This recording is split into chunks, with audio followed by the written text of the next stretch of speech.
Okay, so my pleasure to introduce Fernando, who will talk to us on Mark's colimits and high cofinality 2. The return. Thanks a lot. I'm very happy to be giving a talk here, and I would like to thank the organizers for inviting me. So before I start, I would like to talk about the references. So the first part of this talk, we're going to talk about Mark colimits into categories. The reference that we're going to use is the same that Walker was referring to in the previous talk.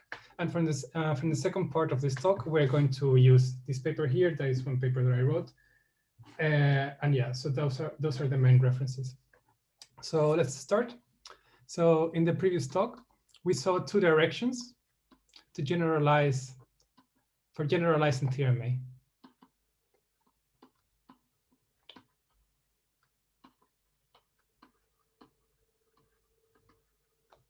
For generalizing theorem A, that was infinity categories with a marking and two categories with a marking. So for generalizing theorem A. So the first one is infinity categories equipped with a marking.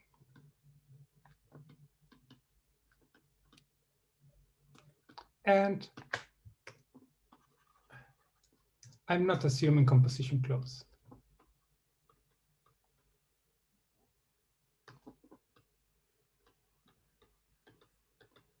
I'm just going to assume that this collection of morphisms that we are selecting all contains identities or the generations.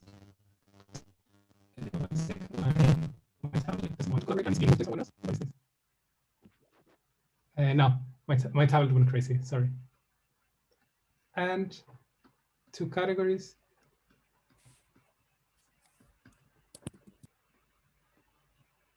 Equipped with a mark. So what is the goal? Our goal is going to be to understand a theory of colimits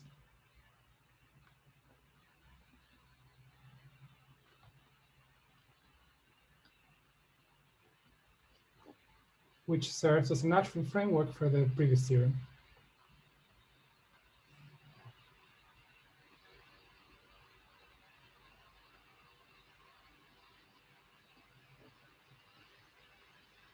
So we want to understand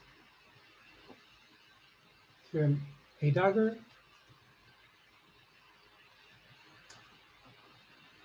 as a cofinality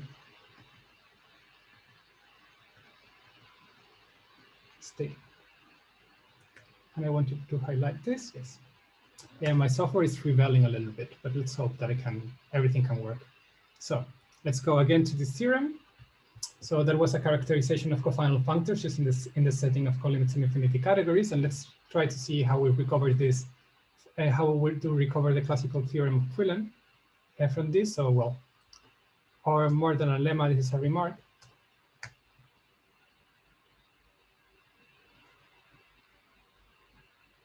Given an infinity category D, we can consider the functor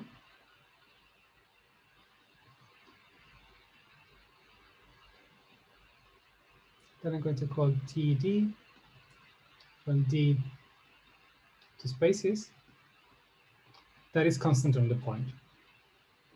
Then it is easy to see that the colimit of D over D is just a geometric realization of D. That implies that if F from C to D is cofinal, so a restriction along F will preserve colimits.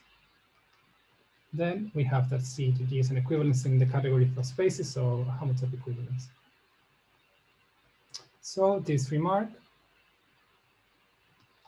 plus the theorem of Off implies equivalence theorem.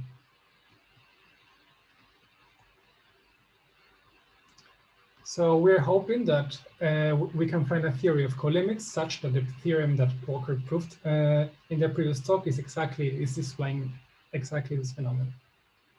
So we're going to go to a very basic construction. We're going to go to colimits into first colimits in one categories, and we're going to work our way up to the definition of a Mark colimit to category.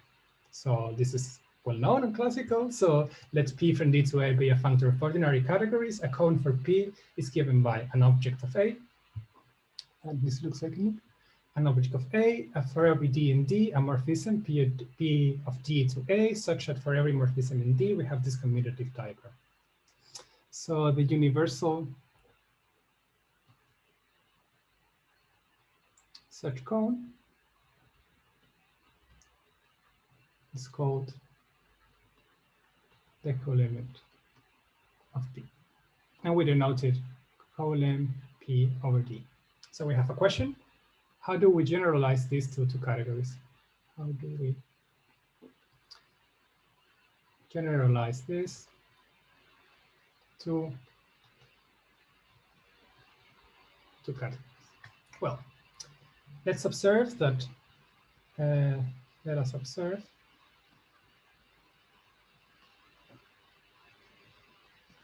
that if P is a two-functor, yeah, sorry, the tablet doesn't really want to work. So if P is a two-functor, then this condition here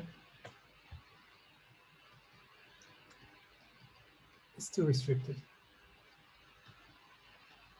Why? Well, we could ask for commutativity up to two morphisms. So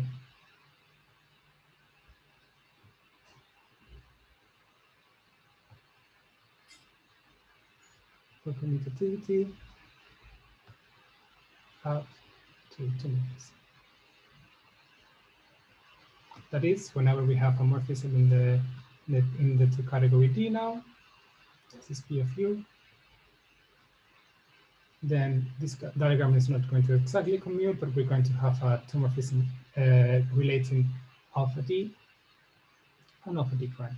So this is going to motivate the following definition. Let P from D to A be a two-functor. A Lang's cone for P consists in the following data: an object of A, for every D in D, a one morphism, alpha D from P of D to A, and for every morphism in D, we have a two morphism comparing this alpha D and alpha D prime.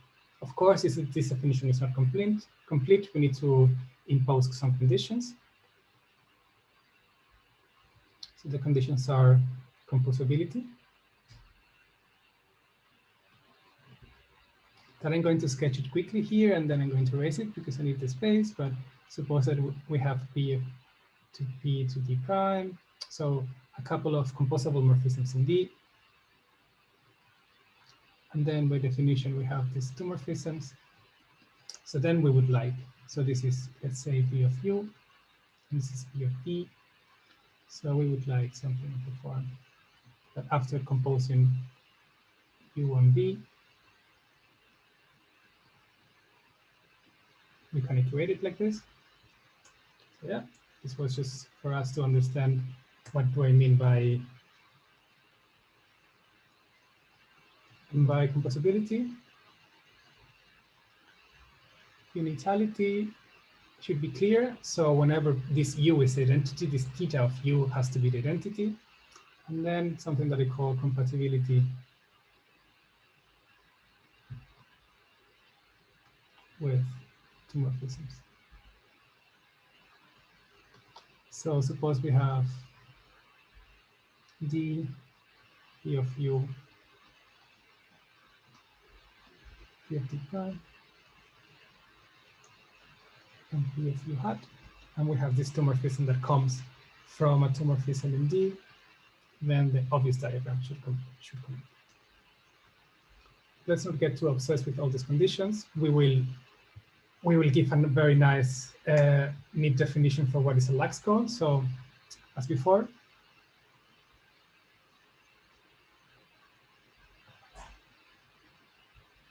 the universal Lax cone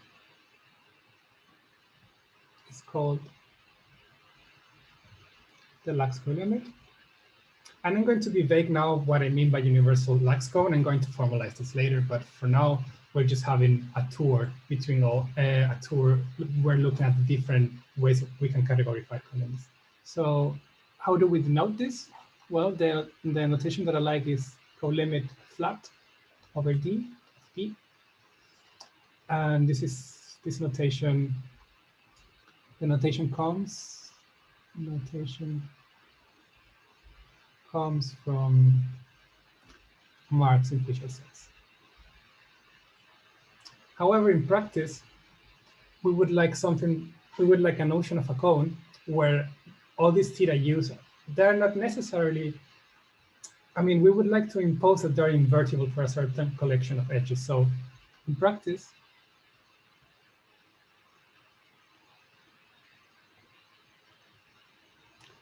we would like a notion of a cone. So a notion of cones where the two morphisms, and where, for example, where some two morphisms theta u are invertible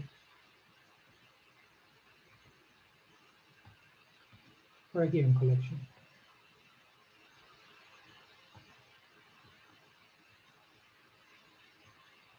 So that this is going to motivate the following definition.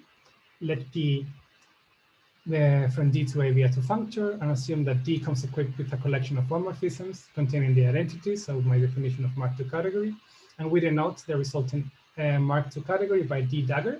A Mark cone for P is just a lax cone such for every morphism from Mark morphism, for example, D to D prime, then theta u is inverted. And the universal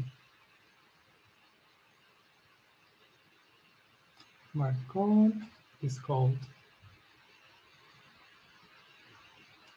the Mark colimit. And the notation that I'm going to use is the colimit dagger over D of P. Some special cases. So if D dagger equals D flat, this means only the identities are marked.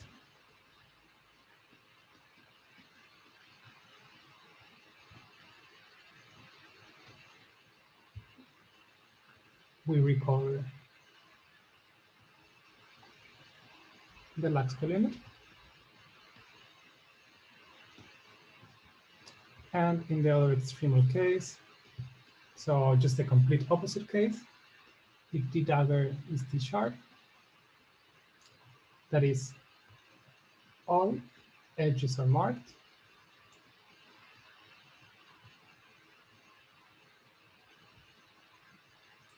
then the lax colimit, then the marked colimit, sorry.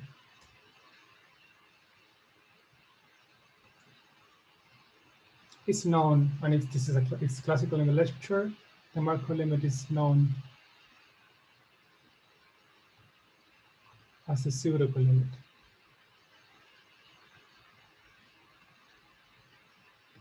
Okay, so the question is, and before I don't want to give a spoiler, so how do we formalize all this?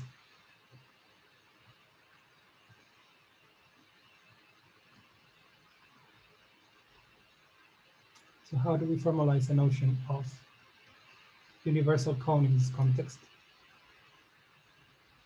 Well, the question is, we can use a theory that is very well established and is very robust, that is a theory of weighted colimits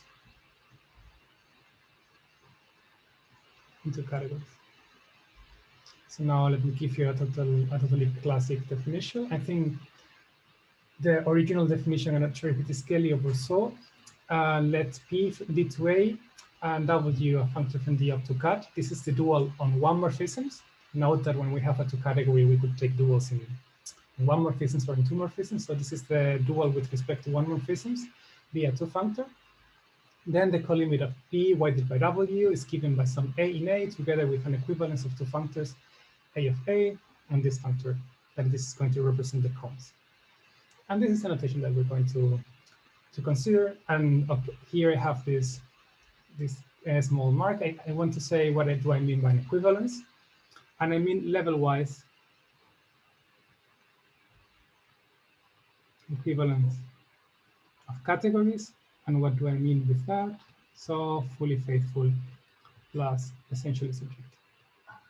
Why I'm making this remark? Well, I mean, there's different levels of laxness that one can consider in the classical two-categorical literature. Some people ask this to be an isomorphism of functors. I want to use something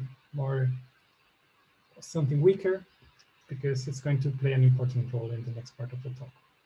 So an example, and I have it in quotation marks because I'm not going to give what the mark colimit is, but what the weighted colimit is. So suppose, let W be a functor from the off to cut that maps every D constantly to the point. Then a natural transformation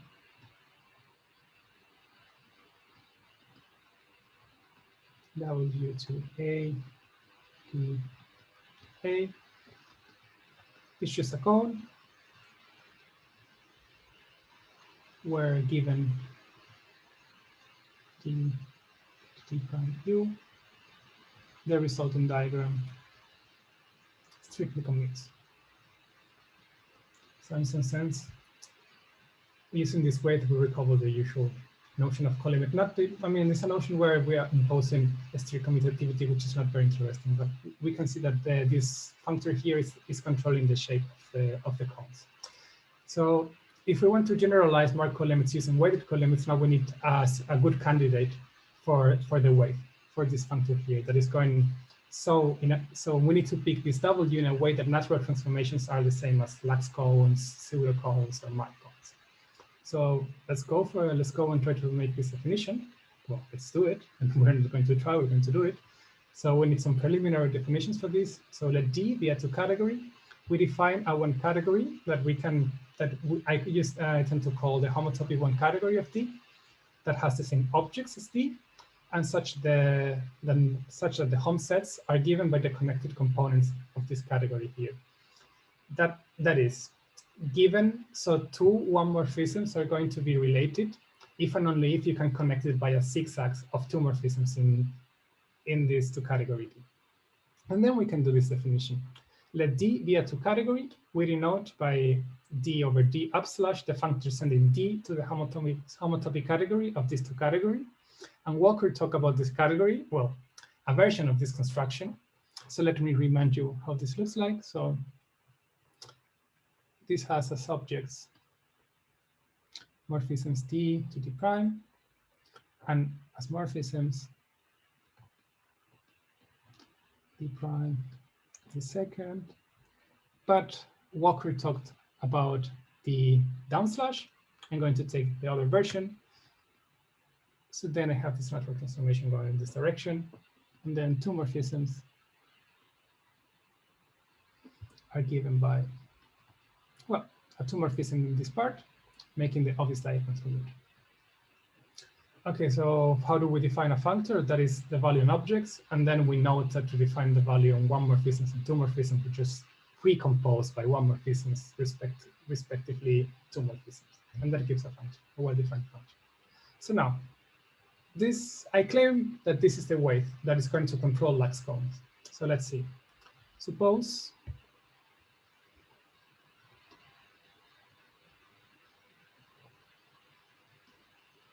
we are given a natural transformation. So let's suppose we're given a natural transformation D to A. And let's just try to unpack this data. So let me call this epsilon. And then epsilon D, let's map the identity here. By definition, this has to be a map from P of D to A. And I'm going to call this alpha D.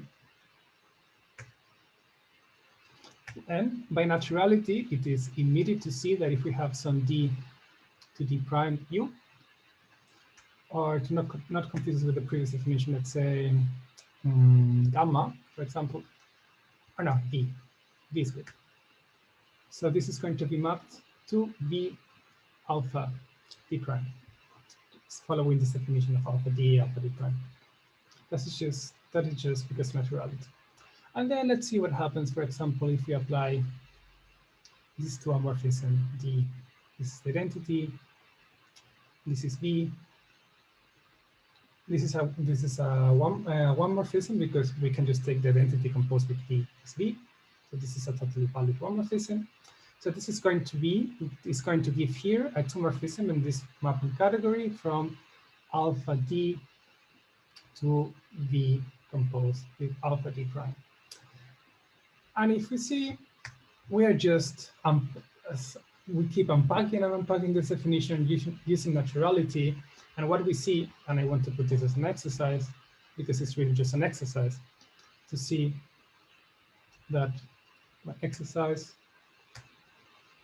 show that the data of a natural transformation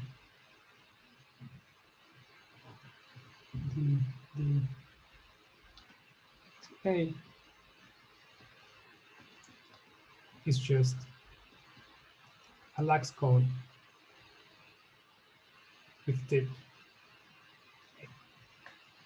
Okay, so now we have a good candidate to just have a wave to define lax cones, but we would like something a little bit more sensitive. So we would like to take into account these two morphisms that we want to invert. So how do we do this? Well, let D be a Mark II category. We define a functor by just taking the homotopy category and further localizing at the collection of edges that we're interested in.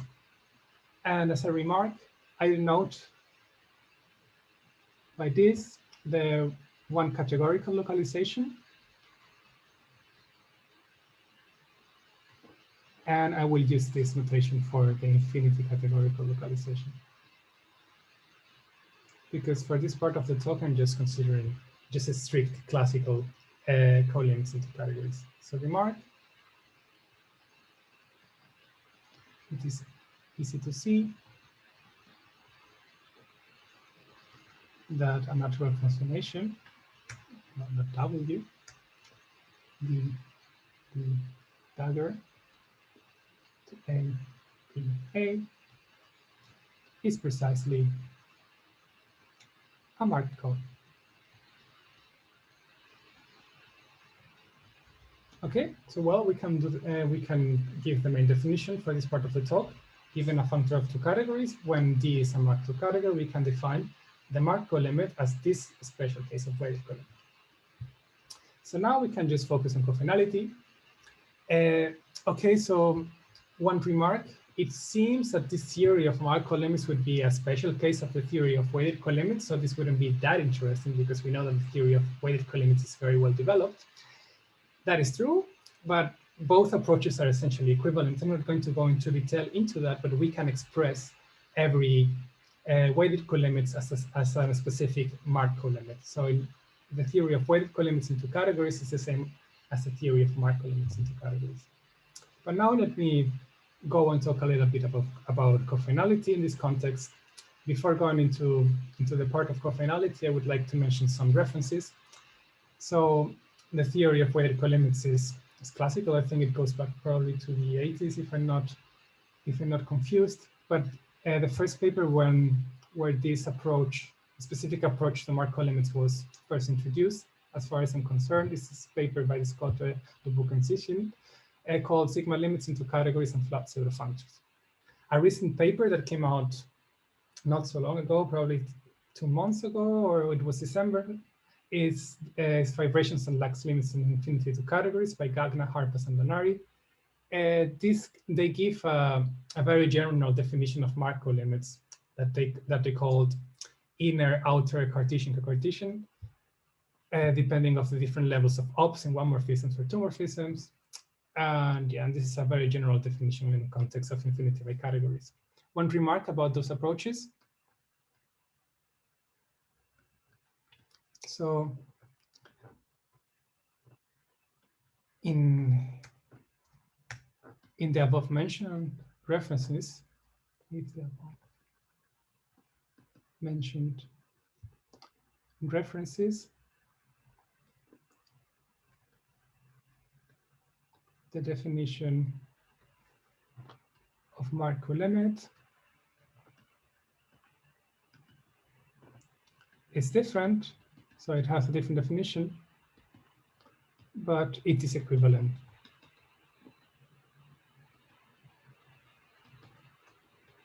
to hours. And let me comment a little bit about this definition. So there is an alternative way of defining what a lax cone. So we can define lax cones for a functor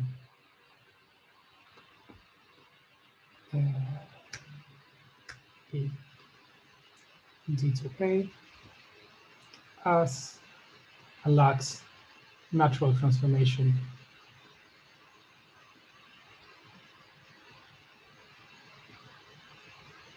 from the constant point value functor. So this is constant on the point to, well, to this functor.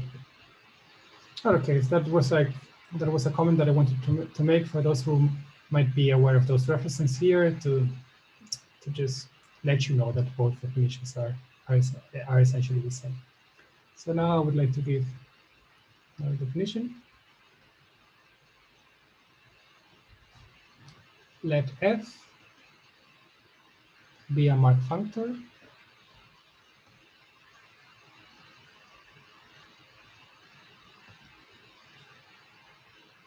so mark functor is a true functor preserving the marking. So we define another functor that we call C D / dagger from D up to cut. This sends D to the homotopy category and the localization. And every time that I'm going to introduce a functor to cut, I'm going to check how this works as a weight. So I would like to analyze how the cones, seeing this as a weight, are going to look like. So, okay. So as before, I'm going to do my same tricks. So let epsilon be a natural transformation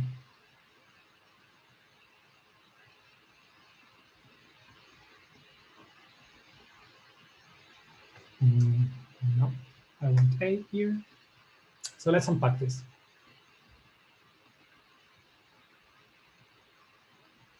Well, we have epsilon f of c of f of c to f of c. That by definition is a map P f of c to A. Whereas, yeah, c is in C, obviously. And I want to call this alpha c. Let me highlight this. Then what happens when we apply this to a more general object? B. Then what we get is B composed with alpha c prime, just by naturality. And again, we can, for example, consider this f of c, f of c, f of c prime, and we can call this, for example, S. S. This is going to be mapped to a natural transformation from alpha c to S composed with alpha c prime. And we're going to see this phenomenon. So everything is going to be determined by the values of epsilon f of c. So we have another exercise.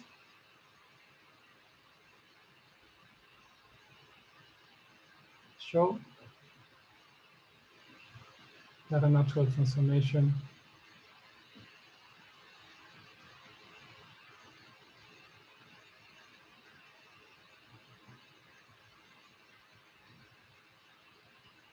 in this function to A, B to A, is precisely a marked cone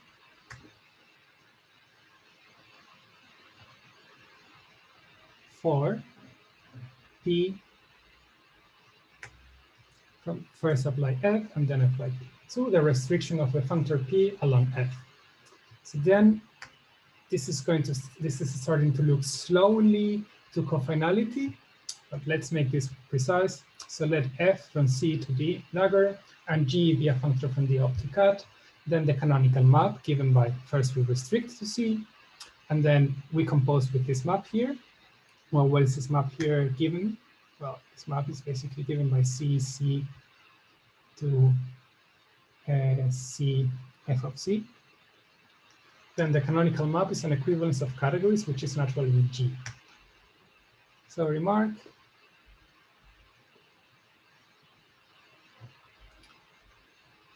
this is essentially saying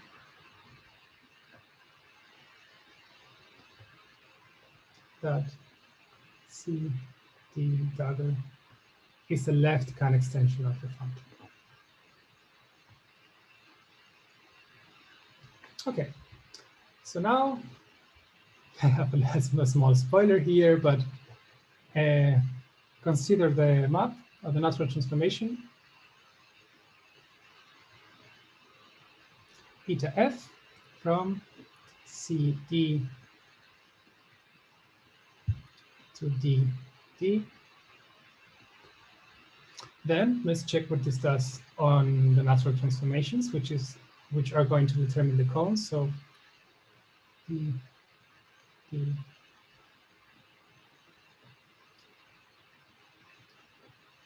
G, we can map this here to not D op by precomposing by this map eta f to G, and we can use the previous proposition to show that this is equivalent to C op C, C. And what is this saying? Well, it says that this restriction along eta f is going to induce the map of the restriction of the colimit C dagger to the colimit of P D dagger. And we call this a canonical comparison map. So what I want to convey here is that cofinality, as we understand it, should be totally controlled by this map eta f. And if we think about it, we can construct the same map in the classical case. So that is what I would like you to take as something very important from this talk, is that cofinality is basically an equivalence of weights. So a remark, it is not hard to see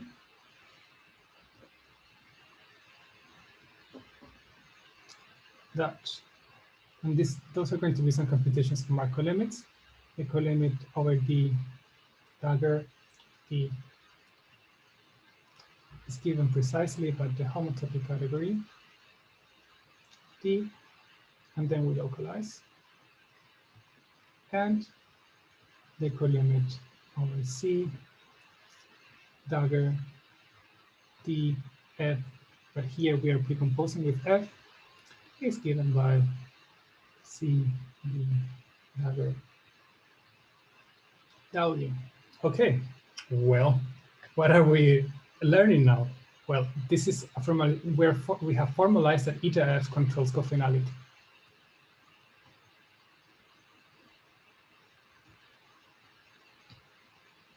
Well, if this map is an equivalence, then since a canonical comparison map is induced by precomposition along this map, then we get that this is an equivalence of colimits. On the other hand, if the map that we started with was already cofinal, then restriction along F is going to preserve colimits. So the induced map from this category to this category is going to be an equivalent. So actually, eta F controls cofinality. So when we want to give a generalization of a total characterization of cofinality, what we want to find are conditions that, once they are satisfied, imply that this map is going to be an equivalence, this map eta F. So then this is a theorem that we prove in this paper of Walker that I proved with Walker. So let F from C to D be a mark functor, then F is cofinal if and only if the following conditions are satisfied. And the conditions, as you will see now, are a little bit more complicated than those that Walker presented in the previous talk. That is because we are not assuming our marking to be composition closed. But if we want this to be an if and only if, we cannot assume that always our marking is composition closed. But well, let's go to the conditions. For every D in D, we have an object D to f of CD. CD is in our source category C, such that this is initial in this localization and in this localization. Mark morphisms are initial in here. They are always initial in the homotopy category of D. We will see that when I sketch the proof. So for your knowledge, and then given a mark morphism, then the induced map on these slice categories is preserves initial objects. So I would like to tell you a little bit how the proof goes. So the first, I'm going to do this direction first, and we will prove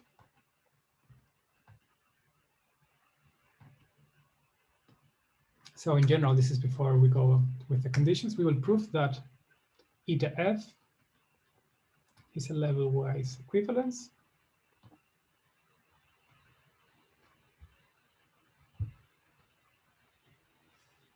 if and only if 1, 2, and 3 hold. Okay, so let's go to this direction. So we need to let's start by analyzing a little bit this category here. So in this category, we have a very special object, namely the identity. And let's suppose that we have any other object, and we have a morphism here. This is given by a two-morphism.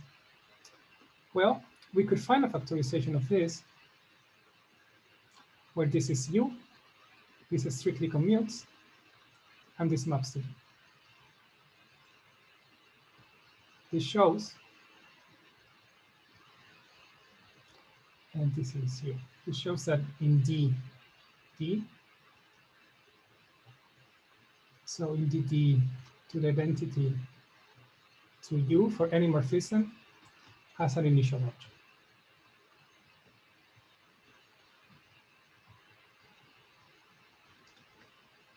Okay, but categories that have an initial object are connected. So this implies that pi 0 of D it's just a point. So the identity is initial in,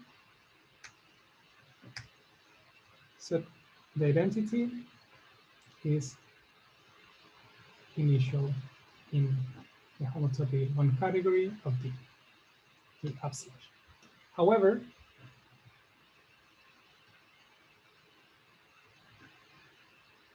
localization maps preserve all limits and colimits.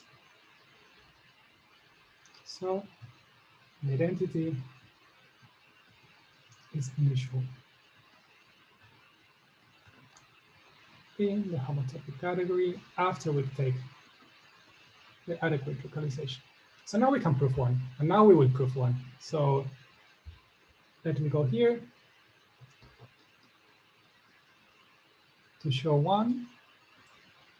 We note that we have a map from CD localized, which is going to be an equivalence by the previous remarks, and because it is cofined. So then we can take here an object that maps to something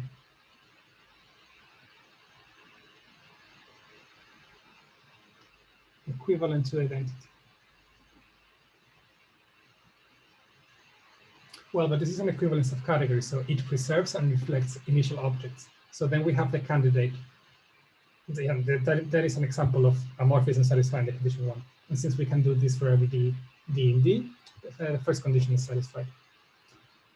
So for the condition number 2, well, let's let D to D prime marked. We note that, well, we have this morphism in D. So D prime, this is marked, so this is an equivalence in the localization.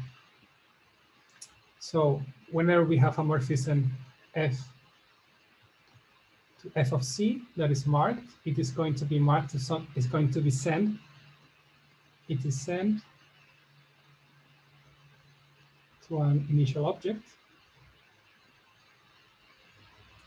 Thus, since this is an equivalence and preserves or reflects initial objects, the f of c is already initial.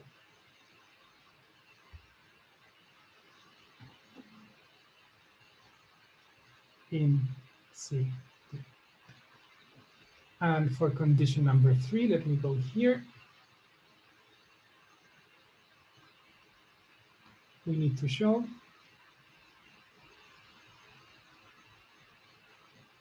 that given the prime marked, the induced functor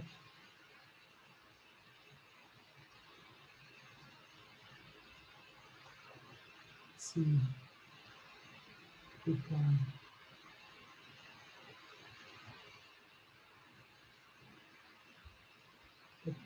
yes. We want to show that this map here is going to preserve initial objects. So this preserves initial objects. Well, I mean, there is only one thing that we could possibly do, right? So let us see if we can derive that from the fact that we have equivalences to these other slice categories. So here in the tilde.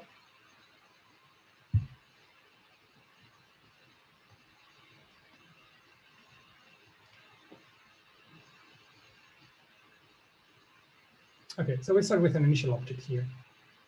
So we map it here, and we would like to see that that is initial here. To check that it is initial here, we can map it here, because this reflects initial objects. So we go here, and here we have an initial object, and being initial here basically is going to tell you that it's going to be equivalent to the identity. Because this is initial, this gets mapped to something initial, and initial objects are equivalent to one another.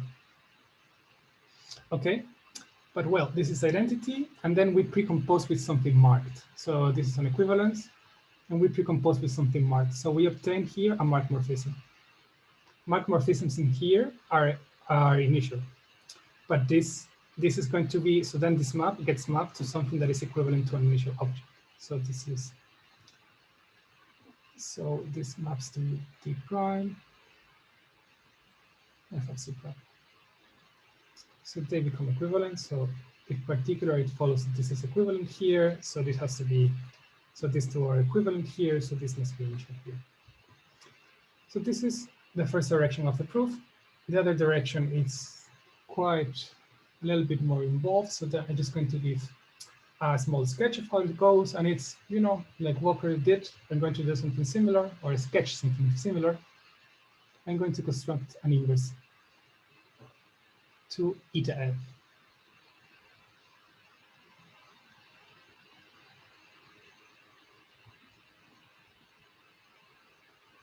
So I'm going to construct C, going from C, D, dagger, to D, D, dagger. So I'm going to show the first step and maybe a little bit of the second step, but step 0. Okay, this should be the other way around because we have this map, we already have it. Sorry, my apologies.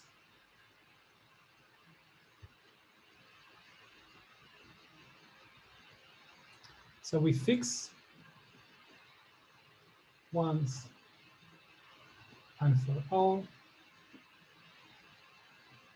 a choice of maps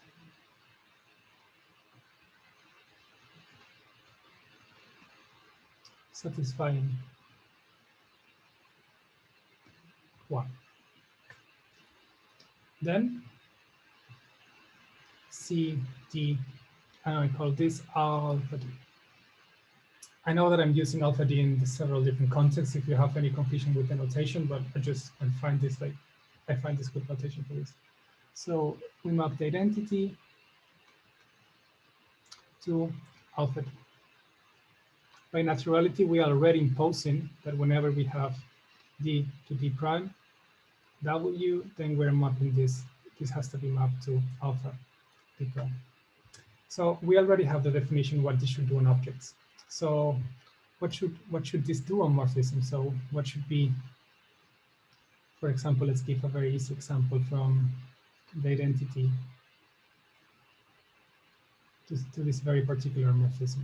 So this is B, B, this commit. Okay, well, we can take D prime. Then we can go to F of CD prime. Now, let me, what do I want to say here? Ah, yes. Sorry. So we can consider, for example, here D prime, and we have the identity, and then we have F of C D prime. And by our assumption, this is also initial in this category D over D. So we get a map here. And then we can pull back along V, obtaining a map from the identity by just composing with these guys here. So and so on and so forth, we can just use the initiality conditions to start constructing these on one morphisms, and then we can just check that it respects composability, because we will start inducing these morphisms using the initiality. So then by initiality, we only can have a morphism from one initial object to one target, and then all the equations get satisfied. So by playing around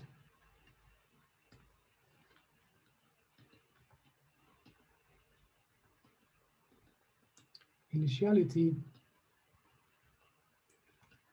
we can construct C from D, D.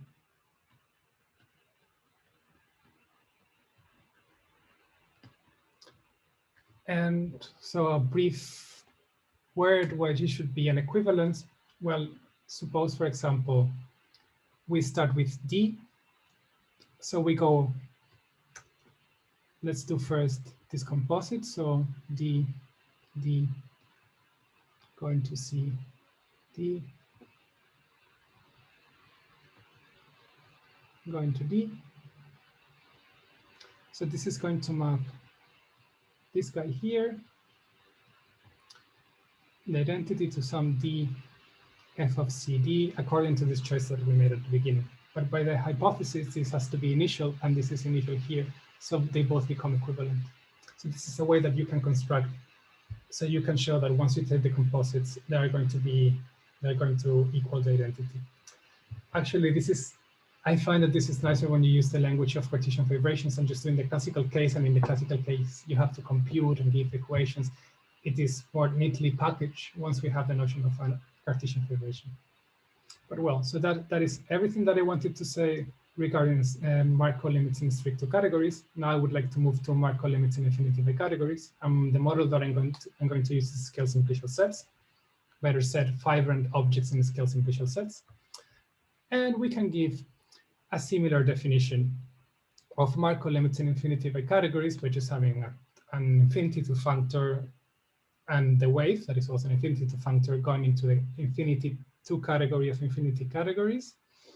The colimit of P weighted by W then is given by some object together with an equivalence of functors. So that is a definition we can do. We can have all the pieces of representable functors in this model. We have a model for natural transformation. So this works pretty well. So as a remark,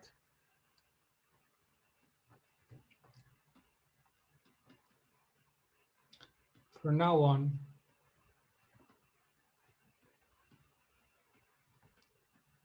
we will assume that D is actually an infinity category. That is the context, that is the setting that I'm using in the paper that I mentioned as reference in the beginning. So that is what I'm going to be assuming in this case. So from now on, we will assume that D is an infinity category. And recall from previous talks, from the previous talk, recall from the previous talk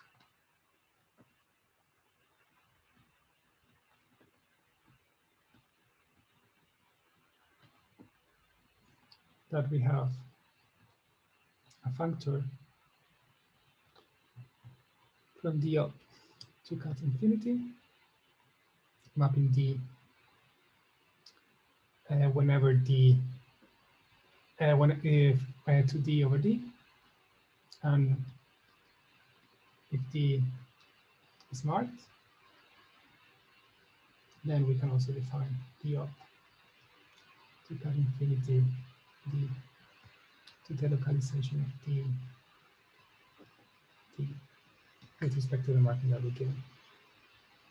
So now we can make this definition, given P a functor from an infinity category to an infinity by category, and suppose that D comes equipped with a marking, then we can define the weighted colimit as this functor that I should give the notation. So this functor here is what I'm going to denote D over D dagger. So we can define mark colimits in this specific case using this construction of a weighted colimit. One remark: observe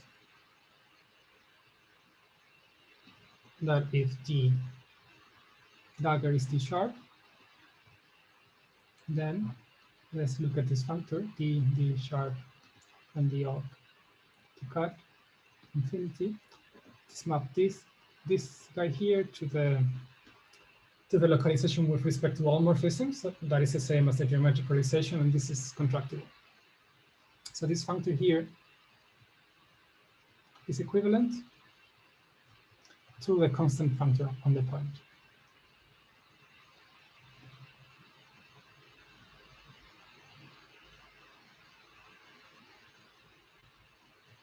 In particular, what this implies is that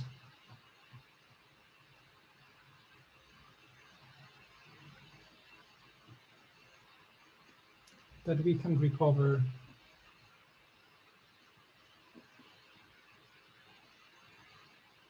the notion of infinity colimit or usual colimit in infinity categories by working with the weight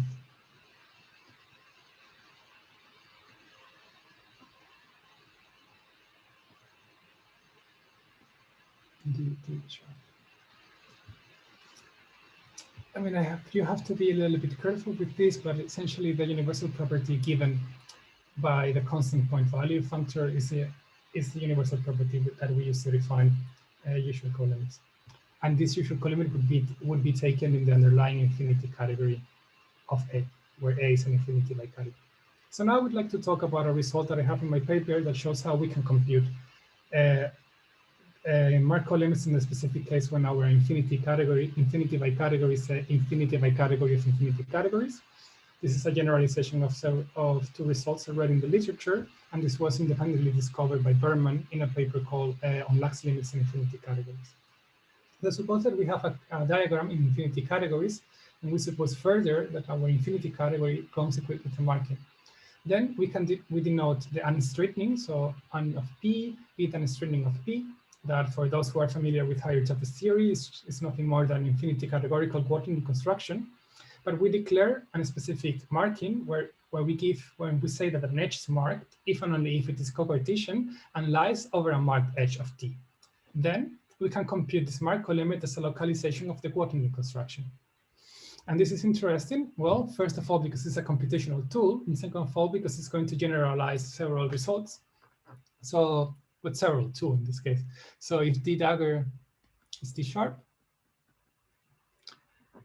this generalizes, this recovers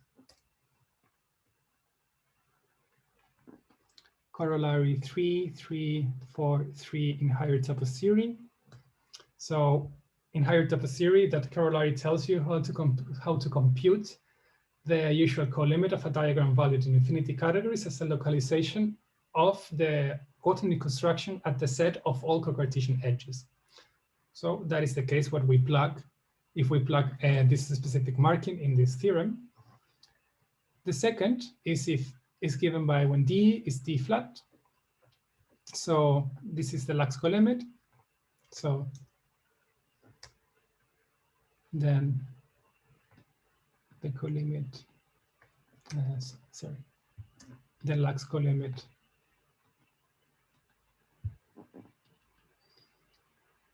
It's called the Lax colimit. And this appears in a paper of Gebner, Hausen, and Nikolaus that is called Lax colimits and free fibrations in infinity categories. So the result states that the Lax colimit is given just by the quaternion construction, and we recover that result by noting that every co-Cartesian edge lying over an identity must be an equivalence. So if you localize with a set that only contains equivalences, we are not really localizing with respect to anything. There is nothing much to it. So as a corollary, we obtain that if f from C to D is a cofinal functor of marked infinity categories, then the induced map on localization is an equivalence. So we obtain alternative proof. Well, it's not, well, we obtain, yeah, an analog of the lemma that we talked about at the beginning of this talk. As a corollary, we also obtain that given f from C to D a cofinal functor, then we have an equivalence on localized slice categories. So what we learn is that eta f, in this case from this functor here, this is what Walker called L of C over D. Yes, controls cofinality.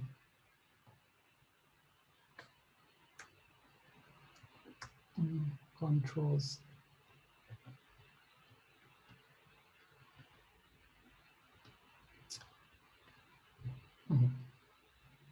in the, well, I mean, to arrive at this claim, we just need to show that we need to give the analogous statement that C dagger, the left-hand extension is given by C D, so that you can use this weight here as a weight for restricted diagrams along F. So now I would like to talk about the main theorem in the paper that I mentioned. Let f from C to D be a functor of marked infinity categories, then f is cofinal if and only if the following conditions hold. For every D in D, we have a morphism such that alpha D is initial in both localized slice categories. Marked morphisms are initial in this slice category, and precomposition along marked morphisms reserved for initial objects. Some comments about the proof. This direction is essentially, I already did it, so to say. This is the same, more or less, essentially the same as what I showed in the case of two categories. And this direction here is a mix of a two-categorical proof, but we have to use infinity categorical techniques. So it uses heavily the theory of three Cartesian fibrations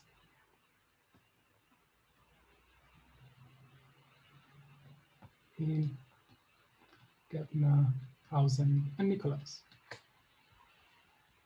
So now for the last part of my talk, I would like to talk about applications. What can we do with all this? Because this, as of now, it looks like a very beautiful machinery, but I mean, at the end, we would like to prove something substantial with all this here and with all this machinery. So I want to talk about adjunctions, and I'm going to be working with this Mark II category that is given this ordinal category. I'm going to mark every morphism except 1 to 2. Otherwise, if I mark everything, then I'm just retrieving usual colimits, and then colimits with respect of this marking would be very boring because the inclusion of 2 would be cofinal, so then this would not be interesting at all. So this marking is very nice. And now we can consider a functor that goes from 2 to cut infinity and picks to infinity categories equipped with these two functors such that, no, I don't want purple, maybe I want red, such that they compose the identity. And now we can consider the quaternion construction. In infinity categories, we can use the relative nerve. We can just think as if my diagram would be valued in a strict one category. So then we can think of this quaternion construction having as object these pairs where I is in the diagram diagram category and X is in P of I. And morphisms are given by a morphism in the base, and then you apply this morphism in the base to P, and then you have to give morphism from P of X to Y. Okay, so we can define a full subcategory on those objects such that I is less or equal than 1. This is precisely the quaternion construction of this functor restricted along this map that picks 0, 1 which is maximally marked. Okay, so as of now, this doesn't look very interesting at all. But then we have this induced map, and we can prove something which I find very interesting, that the map chi of P restricted to 1 to chi of P is initial opposite of cofinal, co-initial. I never satisfied with any of those notations. So let's say co-initial, if and only if this equality is the counit of an adjunction. So I think I still have some time to talk about this. So I would like to tell you how this proof goes. So what is this proof telling us? So this proof will tell us that this colimit over 2 of P can detect adjunctions. This is specific kind of adjunctions when the counit is trivial. And we know that both marked categories here, the marking is composition close. So we can use this easier version of the criteria that I have to detect something is cofinal or initial. So we need to show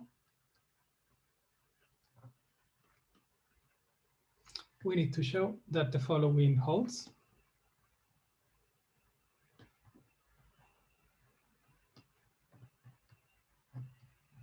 For every Ix in chi of P,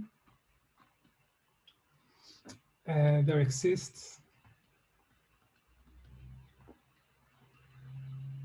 a marked edge that is co-Cartesian line over a marked edge. So J, Y to Ix with J less or equal to 1.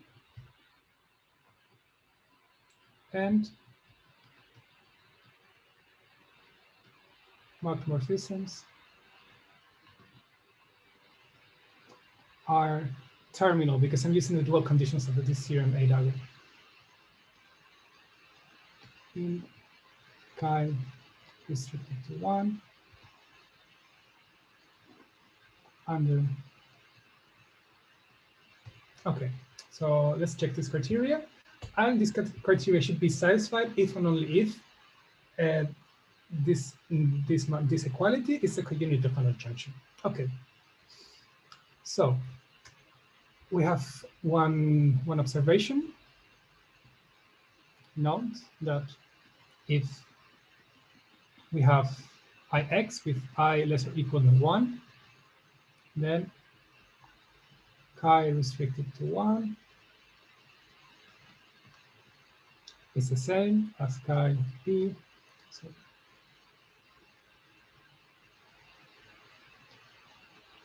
and the conditions are trivially satisfied because the two slices coincide. So there is nothing to prove.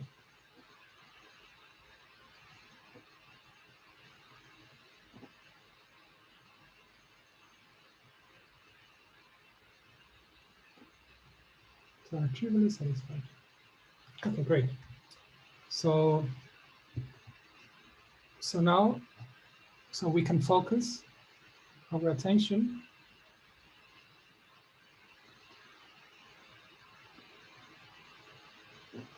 to an object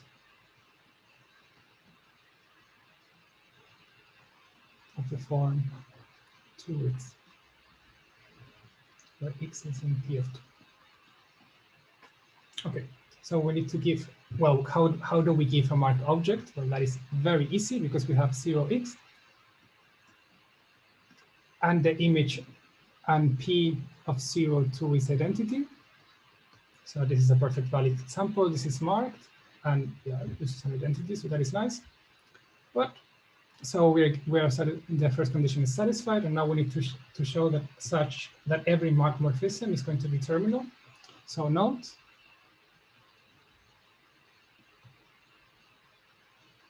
that any marked morphism is of the form 2 0 y with. Okay, so that is the shape all mark morphisms have. But now I can construct something to simplify the computation that I have to do. So I have this marked. And then I notice that I have a marked edge going to 1 r of x. I'm going to write the diagram again, so it is easier for you to follow.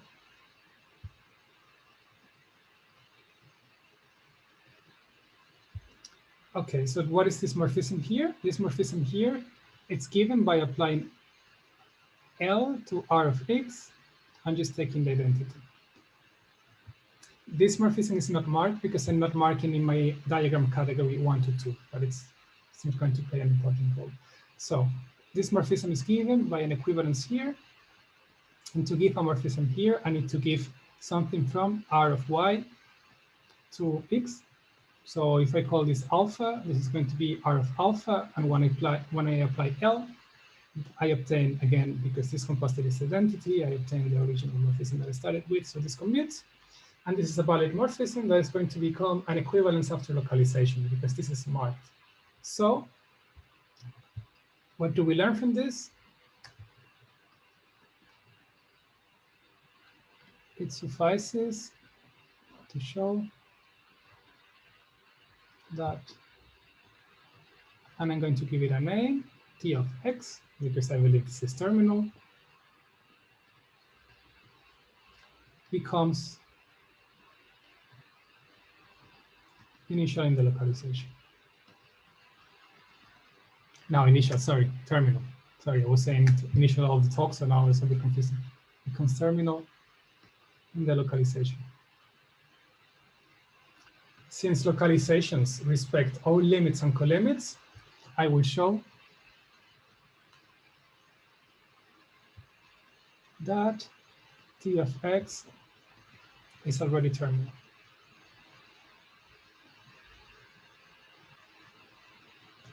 Okay, so this is something that I particularly enjoy a lot. So let's see. So suppose that we have some, no, this is by notation. So 1s going to x, for example.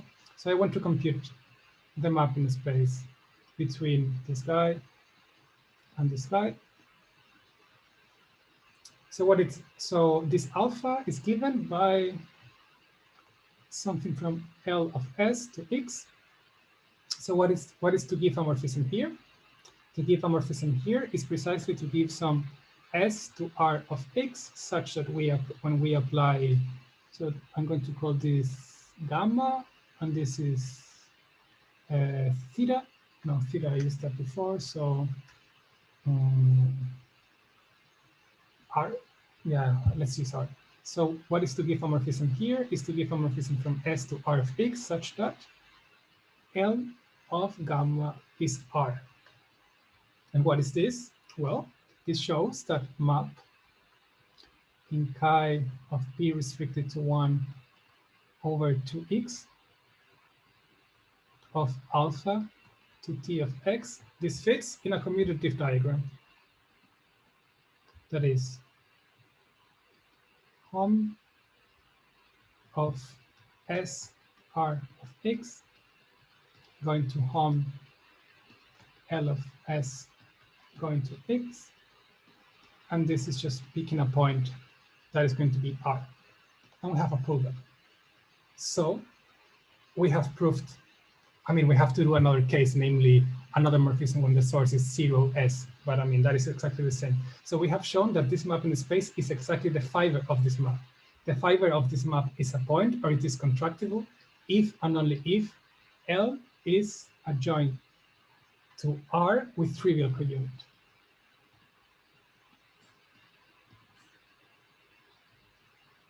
This is contractible if and only if this is an equivalence. Okay, so we have proved the claim. So this Markov limit can detect adjunctions. So this is part of my ongoing research. So I'm going to finish very, very soon. I just want to mention some things that I'm working at that I think are very exciting, and because Mark colimits is the main tool to understand those things. So this is also related to adjunctions. So let A be the walk-in adjunction with trivial counit. So I mean, you have two objects, plus and minus, and then you will impose a relation that RL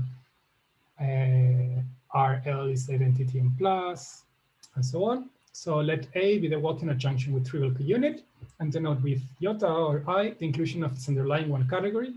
Then the restriction map from functors from this to this infinity by category to the restriction to the underlying one category induces an equivalence of infinity by categories between this functor category and the full subcategory consisting of those functors in here, mapping L and R to an adjunction with trivial counit.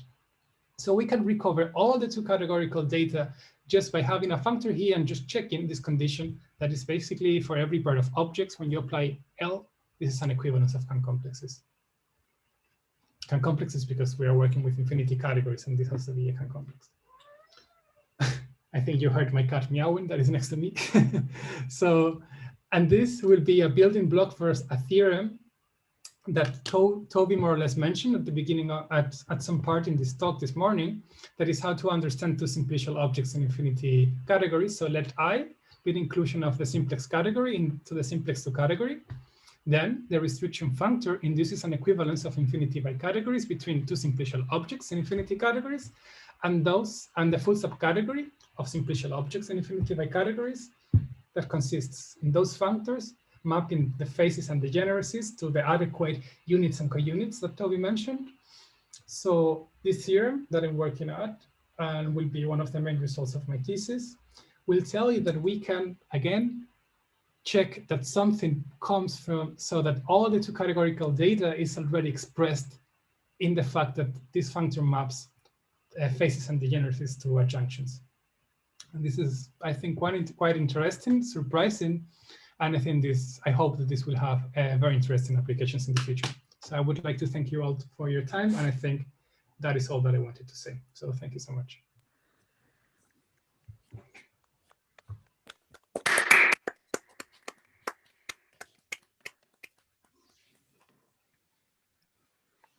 Any questions? There was a question. There is a question in the chat, I think. We should also say thank you. Well, there was an observation, yeah, that also the Ross Street's work on limiting regs by category value to functors is relevant to what you were talking about. I think you quoted Ross Street at some point, but I'm not sure that. No, I think I didn't do it, so maybe I'm not aware. I mean, probably in the paper by the book and collaborators, I think they mentioned maybe that paper by Street. I'm not sure, maybe, yeah, but I mean, I will have a look. I'm always interested in checking references. I had a question. You have said several times that you could like, I mean, maybe that's obvious to people more familiar than me with limits and colimits, but that you could substitute like weighted by market, and that worked, right? But yes. I don't really understand your position of that. I mean, there is a okay, let me share my screen again so I can. Yeah. Okay, so, well, thank you. So, I mean, suppose that, let's say you have D, P to A, and that is also a theorem in the paper by Harpas, Gagnon, and Lonari.